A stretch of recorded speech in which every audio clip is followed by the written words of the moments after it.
Well, hi there, good people. It's your boy Johny-J, and welcome to another film. Join me today as we hang out in this awesome sand flat photographing water birds.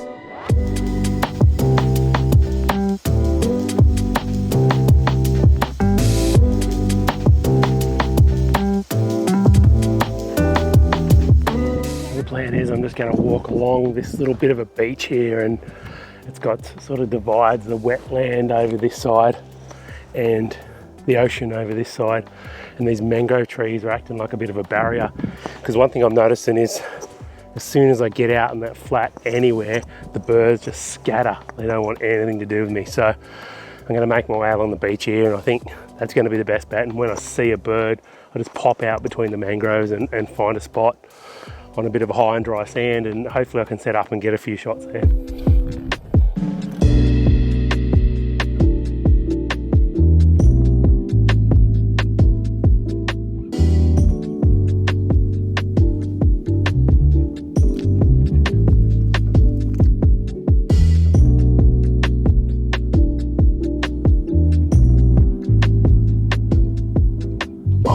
So I've snuck along the edge of this mangrove system. I'm using this as a bit of cover.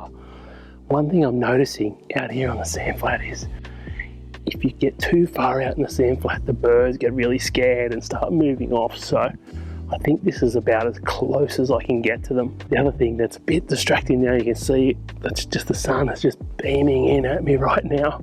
So all our subjects are quite backlit, which can make for some interesting silhouettes and things like that, which I'm going to take. But I think it'll be nice when we get a big cloud blow over and soften off that light a little bit as well. So a few birds I've seen, I can see there's some ibis around, some pelicans, some swans, and of course the old seagulls. There was some sort of bird of prey came in before when I was walking down as well, but so you never know what we could find here. That's why I really like this location. It's awesome. So the first thing I'm going to shoot here is I've got an ibis out there playing around in a pool, which is kind of cool. And you can see I've actually gone for a higher tripod. I did go lower, but I found when you got lower in the scene, you tend to miss the reflections of the birds a fair bit, and I really want to get those reflections in. That's going to be really, really important if I can get one in some of the pools there. But not only that, it's a little bit more comfortable for me, of course, as well, to take the frames, because I'm going to be here a little while, just sitting and waiting and watching the birds do their thing. Settings wise, I'm on 1/2000th, and actually this lens I've got the teleconverter on as well, so it's a 200 to 600, but I've got a 1.4 teleconverter, so that gives me 800, 840, something like that, I think. So that's going to give me plenty of reach to get out there, and this is a high megapixel camera, so it's going to allow me to crop into and still get decent resolution, so images, which will really help with this. So I want a really fast shutter speed. I'm going to start at 1/2000th. The lowest aperture I can use is f9, so I'm going to use f9. And I've just got it at the moment, just got it on auto ISO. And what I'm doing is just using a bit of exposure compensation, just to overexpose the scene just a little bit by about a stop and a third rather, just because everything is so backlit at the moment. So I'm just really taking note of that as well, my exposure. If only the sun's out this way, but if I shoot anywhere off axis slightly this way and down the beach that way and back up this way on this flat here, everything becomes nice and side-lit, which is kind of nice as well. So all right, let's have a look. So I can see a little ibis out there. Oh yeah, he's playing in the pool there. So yeah, 1/2000th. Let's have a look at those images. Yep, yeah, that's nice and sharp. 1/2000 seems okay. He is darting around the pool a little bit out there, so we'll just have to play that by ear. But 1/2000 f9 auto ISO, and my ISO is getting to about, let's have a look. ISO is only about 1600, which is nothing, absolutely nothing, and that's for about a stop and a third over. So anyway, let's have a play around, see how we go with this ibis shot.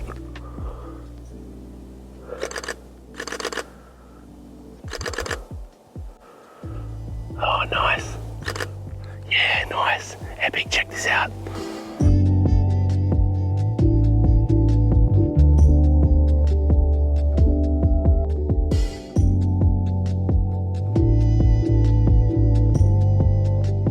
cool is that? Really like that.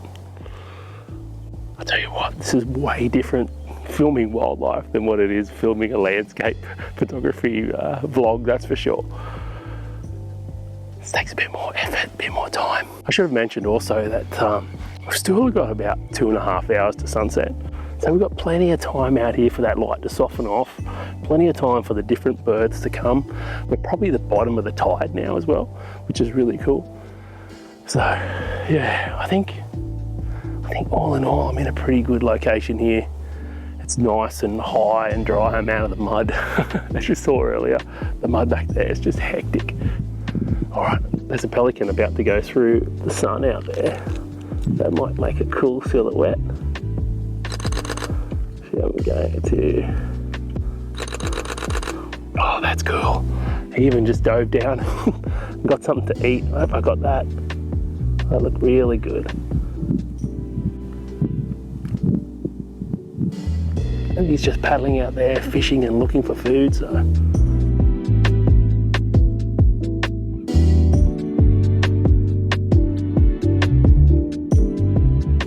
Got a little ibis, he's only about 20 meters off here. Oh, there's a couple flying in now. Oh, yes. Oh, yes. Yes. He just hocked down a big crab. Nice one, buddy. Wow, this has worked out really, really well. What a cool spot.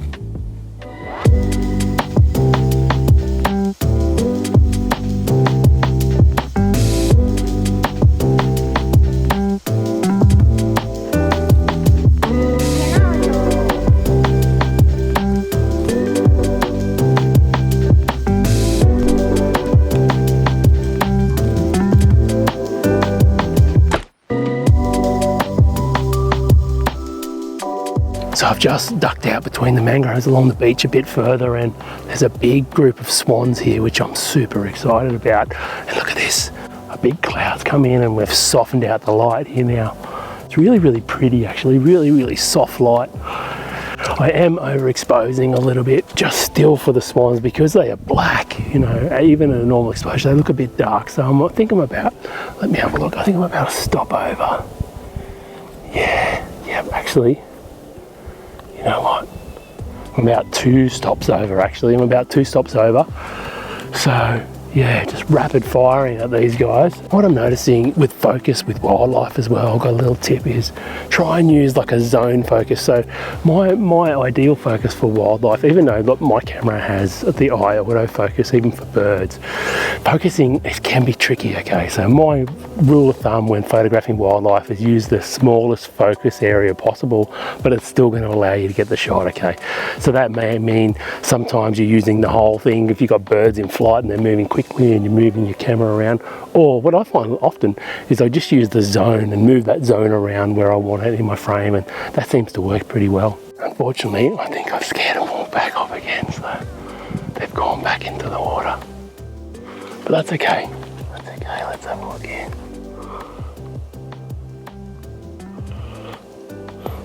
You know, just as I arrived, one of the big males come out and he's like, whoa, whoa, whoa, whoa, in the air, and I'm like, oh, wait till I get my camera set up, damn it. But anyway, you won't believe it. It just happened then. Let me have a look. I'm gonna view that photo back. You won't believe it, just as I mentioned it, it actually happened. No way. Hang on, it's just right into the card. Let's see if I got it. Please be in focus, please be in focus. Oh, yes! I just got him taken off and landed on the water as well. Oh, awesome. So good. And it's in focus. Yes. One thing with wildlife photography, you know, always get that shot where they're just standing there, that's fine, but you really want to look for the action moments, and they're the things I love, you know, the interaction between the male and the female, feeding, you know, taking off, landing, all those sort of things are really what you want to photograph with wildlife photography. I'm going to get back because he's still flapping around, this guy out here. Oh, so good. All right. right, check those couple out. They look great. Oh, so good. I can't believe that just happened.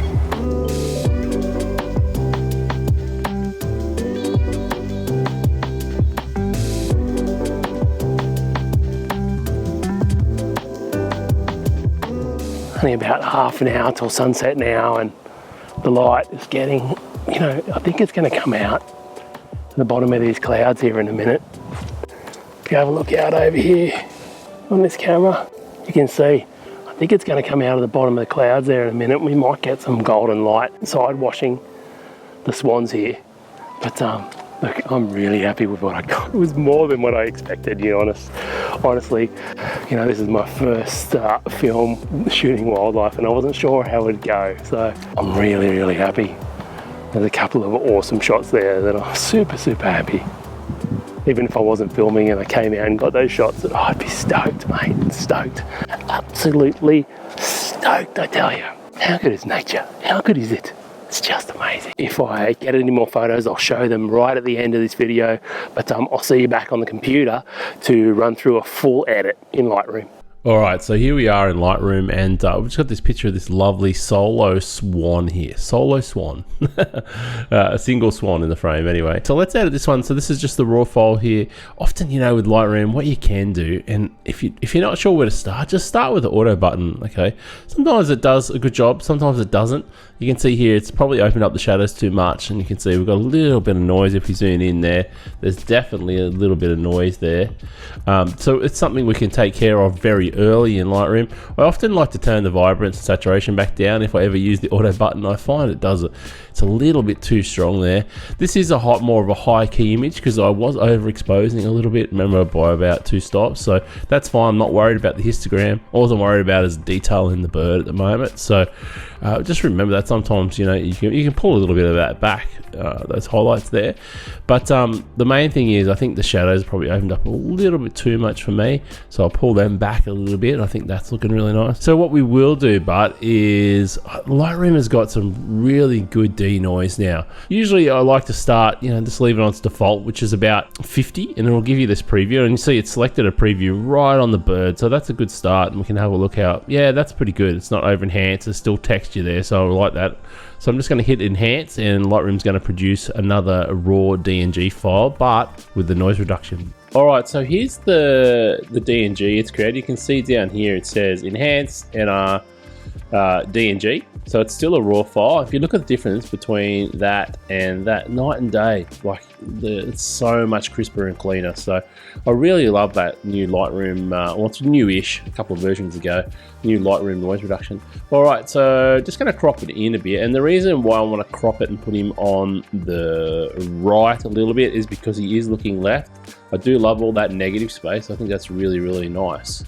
So I am going to play around here with the white and black points. Just have a look. I'll just hold down the shift key, click the whites, click the back. So that's going to set it automatically.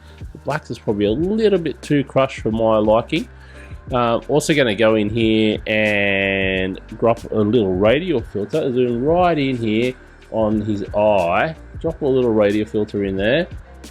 And there's 1,001 ways to enhance the eye, but I just like using these radial filters on the eye like that. Just swing it right in, make sure it's exposed. You can pump up the whites a little bit there. Let's go with a little bit of exposure, contrast there, and I will push the highlight up a little bit as well on its eye. So if we zoom back out, and always double check what you've done, you know, whenever you're doing these close-up things, have a look at what they look like when you zoom out. So there's before, after, before, after. Really subtle, but I think it's nice just to bring up that area of the eye there. And it's pouring down rain here at the moment, so I apologize for the noise on the roof. We'll just keep going and push through. So I'm going to use this newish feature as well called point color.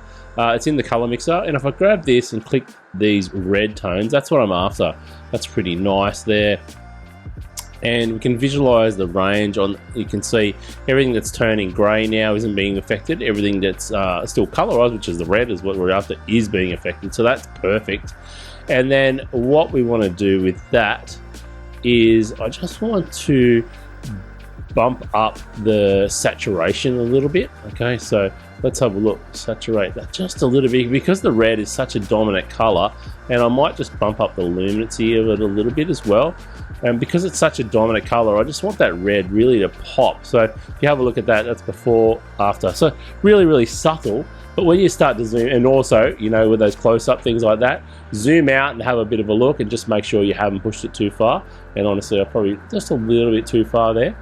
That looks pretty good. Really like that. So let's go before, after, before, after.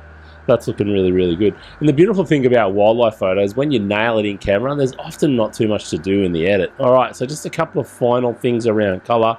I really like to add color, any sort of saturation down here in this calibration tab. So I'll just start with the blues and let's just see what that's going to do. The thing with this calibration tab, it sort of does parts of the color wheel, if that makes sense. So the point and the color mixer do really specific colors on the color wheel. Well, this does groups of colors on the color wheel. That's how I'd explain it. So I'm just going to pump that up a little bit there. And you can see I'm just rocking back and forth, not too much green or green tones in the color wheel. And that red's probably going to saturate that red a bit too much. So let's just go with the green there, the blue one there mostly. And that's good. It's just adding a little bit of pop to those yellower, bluer tones, which I think is really, really nice. And last but not least, let's grab our radial filter here. Let's go back, grab our radial filter. I'm going to drop it around this guy. Okay.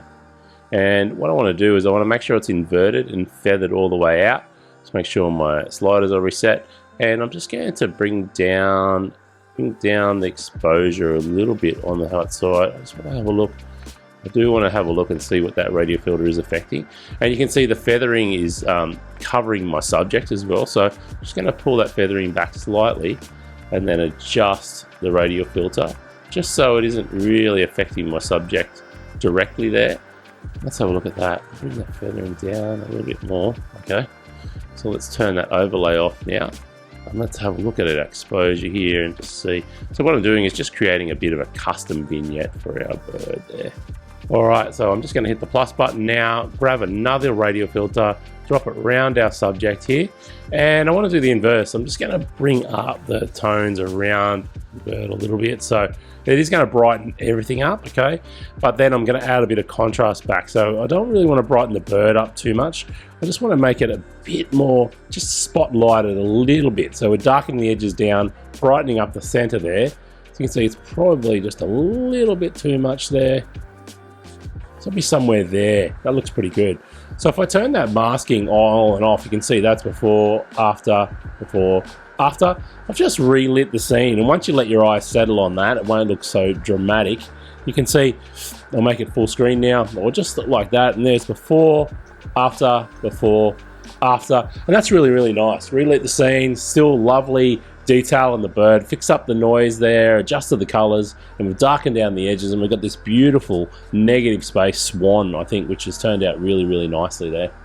Last, I just wanted to quickly show you, on the way out, I actually got this landscape photo. I haven't finished doing the edits to this yet, so it's not final, but yeah, so this happened as well, which is quite interesting.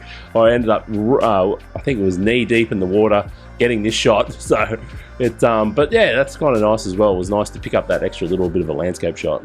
All right, good people, that's it for this one. I hope you enjoyed another photo adventure.